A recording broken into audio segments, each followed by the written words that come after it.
Hey guys, this is Steve Wolbach, your friendly public adjuster.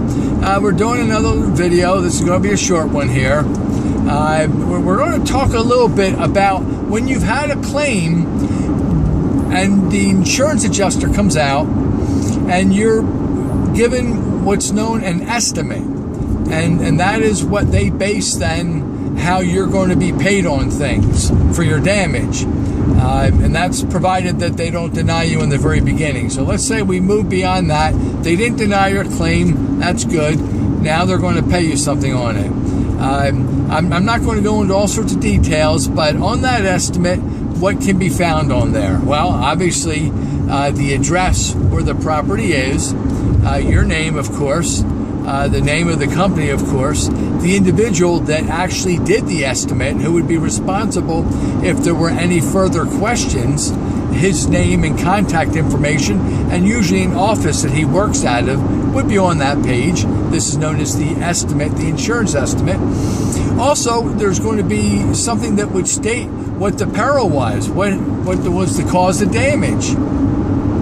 And then, depending on how large it is, there may be several pages, depending on how many parts of the home have been damaged. So for instance, if you have damaged roof, you're going to see some little drawings of depicting a roof, and it will give you what the footage is and how much of it that they see is damaged. If they're going to pay for some patching, they will denote that, there would be X amount of patches, and the patch will be represented of a 2 foot by 2 foot or a 3 foot by 2 foot, what have you. And then they would break it down with the cost of that, of the actual shingles, with the cost of the labor to that. And, it goes along. It's not quite like a spreadsheet, but, it breaks it down into different areas. If you've had, say, siding damage, you would have how many linear feet of damage or of replacement siding that they're going to allow you. And with that, that's something that is very informative for you to see how much they're allowing, how much they're going to change the siding. If you're missing a couple of pieces, sometimes they say they're only going to pay for those few little pieces there, which is not really a fair job to do for you. But anyway, we're just going over. So you have what the material cost is. They will throw in some tax that's involved. There is also then a situation of labor.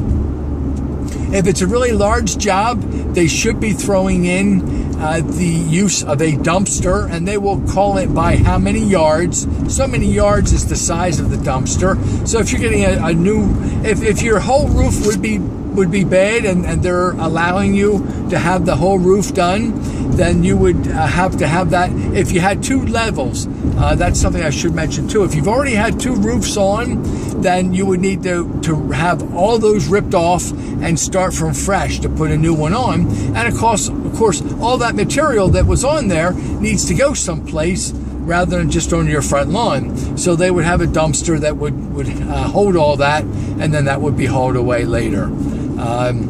There is also something that is known as depreciation. So you'll see a factor in there for depreciation. They'll put a dollar value. They will throw some percentages in there to show you how much of the percentage of depreciation.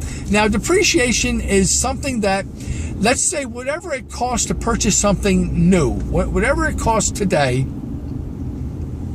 versus how old it is, there's a factor of depreciation that comes off of that then. And that is, then you're left with the balance of that. So that is what you were paid on, and that's what's called actual cash value, ACV for short. Can you remember that? Say that with me. ACV. Very good. Very good. You guys are very attentive. So, you're being paid on what's known as an actual cash value. And that is pretty much, now there also, let me mention one more, there's another factor known that's the recoverable depreciation. So you have depreciation, but you also have a recoverable depreciation. And that is something where you have a situation that once you've gotten the job done, replacing whatever work needs to be done, you can then get your receipts and things and go back to the insurance company and ask them to release what was under that value of recoverable depreciation, whatever that factor is. And that varies. Normally there is some type of recoverable depreciation, but again, it all varies job to job. I can't possibly give you, well, the average rule of thumb is there's no such thing, It's a case-by-case basis. But so that's what you find on the estimate. Again, you're going to have the date when it first occurred, your incident, the peril. It would again, we talked about, it would say the peril. It would talk about the damage that was caused. Then it will give the idea of how much damage was affected during the home and things like that. So I hope that you learned a little something there, guys, today. That is the breakdown of the insurance estimate. And again, that's hopefully that you've gotten beyond the point where they come out and they just flat out deny the claim in the very beginning. And that's always a possibility. Every time you file a claim, you never know, is this really going to be paid on or not? Or is there going to be something that's decided by the insurance company that they don't need to pay on this because it did not meet certain criteria? Guys, this is Steve Wolbach, your friendly public adjuster. By the way, today is Father's Day. I want to wish everybody who's a father out there a very happy Father's Day. I hope that you enjoy it to the fullest. My contact information is 610-213-8820. Also, my email is Steve Wolbach, WOLBACH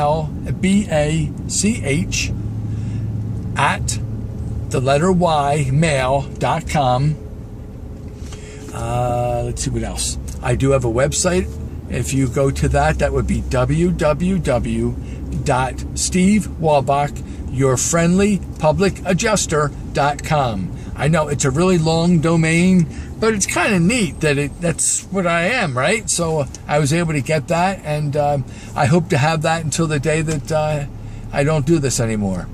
So, guys, I could use one of these. Hey, it's Father's Day. Give me one just because it's Father's Day, okay? I'd ask you to give me two, but, we can't do that. If you give me the one and then you try to give me the other one, you just took that away. So don't do that. Just give me one. Please share this. I think some of your friends, your relatives, your neighbors would be interested in this. And if you have not subscribed to me, please, would you subscribe? I would love to have plenty of people coming to take a look at this and watching things. I promise you, when you walk away from this, you would have learned something, and that's why I do this. This is to teach you something. Thanks again for your support, and God bless you.